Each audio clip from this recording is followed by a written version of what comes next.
Hello అందరికీ welcome to my channel. Sankranti పిండి వంటల్లో ఒకటైన పాకుండల్ని ఎలా చేసుకోవాలో చూద్దాము. ఇవి ఇంచుమించుగా ప్రాసెస్ అంతా అరిసెల్లానే ఉంటుంది, కాకపోతే అవి ఫ్లాట్గా ఉంటాయి, ఇవి రౌండ్గా ఉంటాయి. సో దీనికి కొలతలు అయితే మనం 1 kg బెల్లం తీసుకుంటే 1.5 కిలో వరిపిండి తీసుకోవాలి. ముందుగా బెల్లాన్ని కరిగిచ్చేసి స్టవ్ పైన పెట్టి కాస్త వాటర్ వేసి బాగా కరిగించుకోవాలి. కరిగినాక దాన్ని వడపోసుకోవాలి. ఏమైనా డస్ట్ అది ఉంటే వచ్చేస్తుంది. దాని తర్వాత వడపోసుకున్న తర్వాత మళ్ళీ సేమ్ అదే గిన్నెలో వేసి ఇప్పుడు పాకం పట్టుకోవాలి. బాగా ముద్దర పాకం పట్టుకోవాలి. పాకం ఎలా చెక్ చేసుకోవాలంటే ఒక చిన్న బౌల్లో వాటర్ వేసి అందులో ఈ పాకం వేస్తే అది ఉండలా ఫామ్ అవుతే మనకి పాకం వచ్చేసినట్టు. ఇగోండి వరిపిండి స్మూత్గా ఉంది కదా. యాక్చువల్గా దీని వీడియో నేను షూట్ చేయటం మర్చిపోయాను. ఒక 24 hours మనం రైస్ని నానబెట్టేసుకొని పిండి పట్టించుకోవాలి. నేను 2 kgs పిండిని పట్టించాను.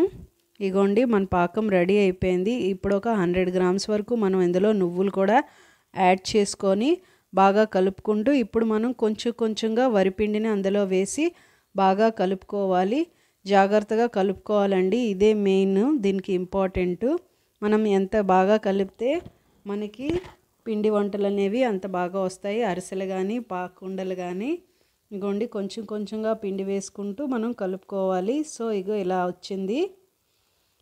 ఈ కన్సిస్టెన్సీ అయితే మనకి అరిసెలకి అయితే సరిపోతుంది. పాకుండలకి ఇంకాస్త గట్టిపడాలి.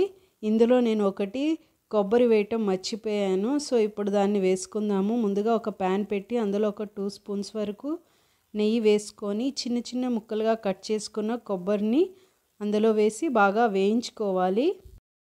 రెడ్గా అయ్యేలాగా మనం వేయించుకున్న ఆ కొబ్బరిని మనం ఈ పిండిలో మన పాకం పిండిలో కలిపేసుకోవాలి. యాక్చువల్గా నువ్వులు వేసేటప్పుడే కొబ్బరిని కూడా వేయాలి.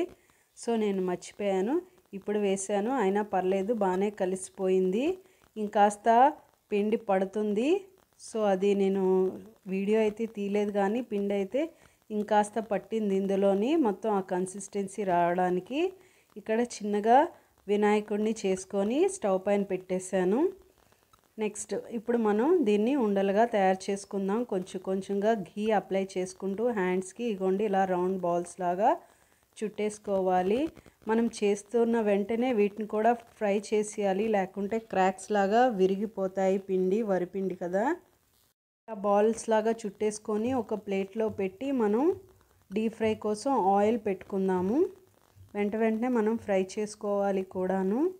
ఇదిగోండి డీప్ ఫ్రై కోసం ఆయిల్ పెట్టి ఇప్పుడు 1 by 1 అందులో మనం ఆయిల్లో వేసి వేయించుకోవటమేనండి. అంతే, చాలా టేస్టీగా సంక్రాంతి పిండి వంటల్లో ఒకటైన పాకుండలు